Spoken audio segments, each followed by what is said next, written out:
네, 연습 문제 3.52번입니다. 일단 제가 이거를 풀이를 하기에 앞서서 먼저 양해를 좀 구하고 싶은데요. 일단 제가 이걸 보니까 진짜 보관법을 한 20번 했거든요. 근데 이거를 제 계산기에서는 뭐 방정식을 할 수도 없고 일일이 다 계산해서 풀어드리기에는 진짜 너무 오래 걸릴 것 같아서 어떻게 풀어야 되는지, 어떻게 접근해야 되는지만 설명을 해드리겠습니다. 이거 계산하는 값은 교수님이 올려준 솔루션이 있으니까 뭐 값이 궁금하신 분은 그거를 참고해 주시면 감사하겠습니다. 일단 초기 온도가 149도인 물이 있고요. 물은 정압 과정에 의한 정적 과열의 과정을 겪는다고 합니다. 일단 저는 이 문장이 무슨 소린지 이해를 하지 못했습니다. 일단 뭐 정압 과정이랑 정적 과열이 둘 다 일어나긴 할 텐데 이 문장만 봐서는 뭐가 먼저 일어날지, 정압 과정이 먼저 일어날지 정적 가열이 먼저 일어날지 저는 모르겠더라고요. 근데 이걸 몰라도 그래도 풀 수가 있는 게 정압 과정이 먼저 일어나고 정적 가열이 먼저 일어나면 일단 안 됩니다. 이 문제 안에서는. 왜냐하면 자, TV 선도를 그려볼게요. TV 선도를 대충 다 그려보면 이게 149도씨가 나오게 될 거고, 일단 정압 과정이 먼저 일어난다고 했잖아요. 정압 과정이란 게 압력이 똑같이 유지되면서 일어나는 과정이기 때문에 이게 등압성이잖아요. 이게 몇 도인지 왜 이렇게 발음이 보이지? 죄송합니다.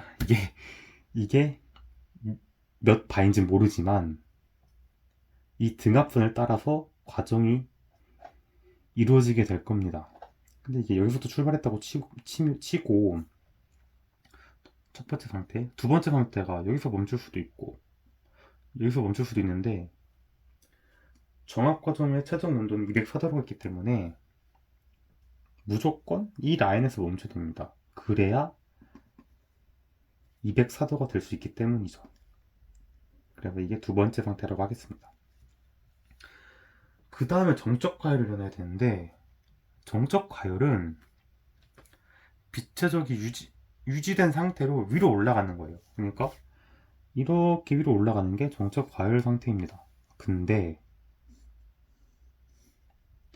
무조건 다음 상태는 최종 상태는 포화증기 상태일 수밖에 없습니다. 이 상태로 바로 위로 올라가기 때문에 뭐가 됐든 마지막 최종 상태는 포화 증기 상태일 수밖에 없어요. 근데 정적 과정이 끝난 후엔 물의 건도가 80%인 이상 혼합물이라고 했어요. 그럼 여기 있어야 되는데 최종 상태가 여기로 갈 수가 없죠. 정적 가열이기 때문에.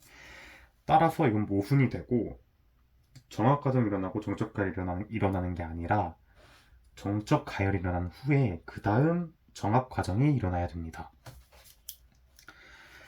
그래서 TV 선도를 제가 다시 그려보면요. 정적 가열이 먼저 일어나야 되기 때문에 이렇게 위로 올라가야 됩니다.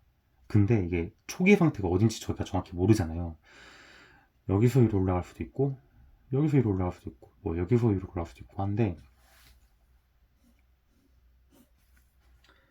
정적 가열이 일어난 후에는 이상 혼합물이라고 했어요. 그러니까 정적 가열이 일어난 후에도 그 상태는 이상 영역이어야 됩니다. 즉 포화 상태이어야 됩니다. 그래서 만약 초기 상태 여기에서 정적 가열이 일어나면은 포화 상태가 되지 않고 압축 임체 상태가 되고요.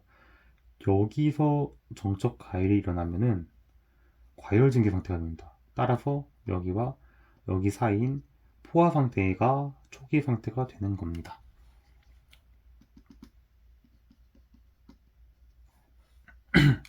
이렇게 쭉 정적 가열이 일어나면요. 이게 상태 2가 되고요. 그 다음에 정합 과정이 일어나야겠죠. 정합 과정이니까 이 등합선을 따라 갈 겁니다. 자, 아까 여기서 설명했던 듯이 정합 과정이 일어난 후에는 204도야 된대요. 아, 그 전에 이게 이 등합선이 6.9바거든요. 6.9바일 때 대충 몇 도였지? 6.9바일 때 대충 165도가 됩니다. 포화 온도가. 따라서 204도기 때문에 정합 과정이 일어나는 204도기 때문에 무조건 이 과열증기 라인에서만 마지막 최종 상태가 결정이 됩니다. 그래야 204도가 일어날 수 있기 때문이죠. 그래서 과정은 이렇게 일어나게 됩니다. 이거를 PV 선으로 잠깐 다시 그려보면요.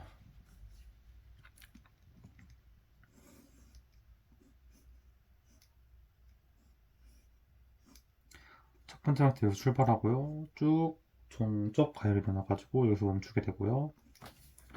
정합 과정이니까 이렇게 멈추게 됩니다. 이게 T가 204도인 등운선이 되겠습니다. 이럴 때 각 과정에서 일어난 일과 열 전달량을 구하라고 했습니다. 이게 진짜 저는 보관법을 너무 많이 써가지고 도저히 계산하면서까지 설명을 못 드릴 것 같아서 죄송하고요. 어떻게 푸는지에 대해서만 설명을 하도록 하겠습니다. 일단 1번에서 2번으로 갈 때의 열과 일을 구해 보도록 하겠습니다.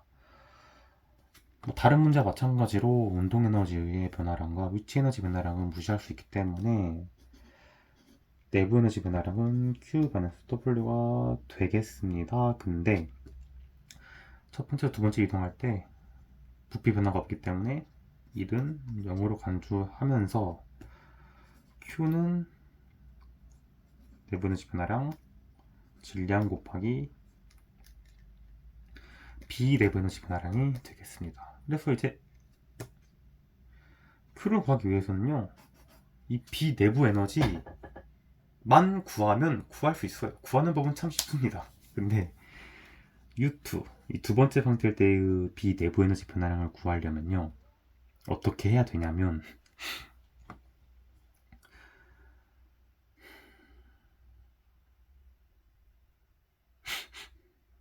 어떻게 해야 되냐면 6.9바일 때 6.9바일 때 V 가스, 그러니까 포화 증기 상태의 빛의 적과 포화 액체 상태의 빛의 적을 먼저 구하셔야 됩니다. 이 위치요. 근데 6.9바잖아요. 어떻게 구해야 되겠습니까? 보관법 이용해서 6과 7, 6바와 7바를 이용한 보관법을 이용해서 구하셔야 됩니다. 제가 대충 구해놨긴 했는데 잠시만요.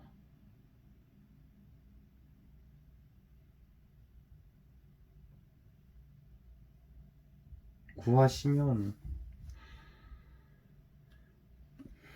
VG가 0.272 정도 나오고요. 포화 압력이 포화 액체 빛체적이 0.00111 정도가 나옵니다. 건도가 0.81이라고 했으니까 그걸 이용해서 계산하시면 빛의 적은 어딨니? 구해놨었는데 빛의 적은 네, 0.222 정도가 나옵니다. 근데 사실 일단 에너지 구하는 거기 때문에 사실 이건 안 구해도 되고요. 어차피 구하긴 해야 되는데 이 U2를 구하려고 하면요, 네, 6.9바일 때에 아니죠. 제가 저도 정신이 나갔나 보네요. 6.9바일 때에 유튜브 구하려면요 6.9바일 때 유지 포화 증기일 때 비대보 에너지랑 포화 액체일 때 비대보 에너지를 구해야 합니다. 이걸 어떻게 구하냐? 6발 때 비대보 에너지랑 7발 때 비대보 에너지랑 보관법을 이용하셔서 UG와 UF를 구합니다. 이거 구하고 나서 그래도 건도가 0.8이라는 걸 저희가 알기 때문에 잘 해주시면 U2가 나오게 됩니다. U2가 나오게 되면 이 값을 여기다 대입을 다시 하시고요. 그 다음 문제가 U1. 이때 비내부 에너지를 구해야 되는데 이거는 건도도 몇 도인지 몰라요. 그래서 149도일 때 포화증기 빛의 적이랑 149도일 때 포화 액체 빛의 적을 구하셔야 됩니다. 이것도 물론 보관법을 이용하셔서 구하셔야 되고요. 구하셨으면 일단 빛의 적이 같잖아요. 두 번째랑 첫 번째랑. 그러면 이거의 빛의 적도 0.22가 될 거기 때문에 건도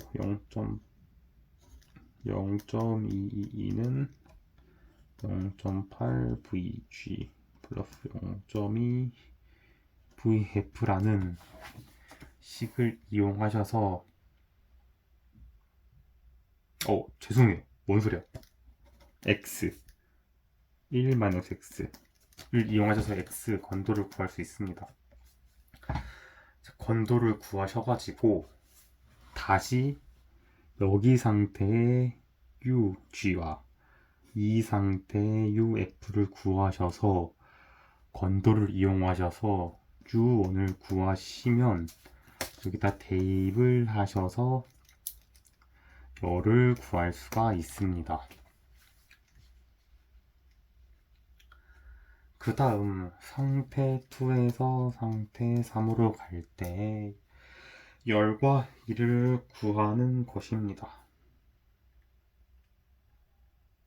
똑같이 W고요. 이 면적이기 때문에 204도일 때 빛의 적을 구하시고의 보관법을 이용해서 이거의 빛의 적은 저희가 구했고요. 그래서 V3 빼기 V 곱하기 압력은 6.9바. 물론 여기다 곱하기 질량을 해주시고요. 해주시면 1이 나오게 됩니다. 1을 여기다 대입을 해주시고 이 내부 에너지 변화량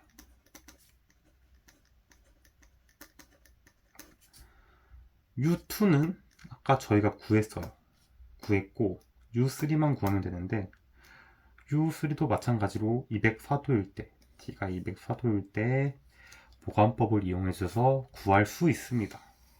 대입을 해 주시면 이 값이 나오게 되고 이 구한 거를 이항을 해 주시면 Q의 값이 나오게 됩니다. 네, 이렇게 저희가 구해봤고요. 아직 저의 실력이 부족해서 모든 계산하는 모습을 다 영상을 찍을 수는 없었습니다. 제가 이거는 보실지 안 보실지 모르겠지만 시간이 나면은 계산하는 것까지 다시 올려드리겠습니다. 감사합니다.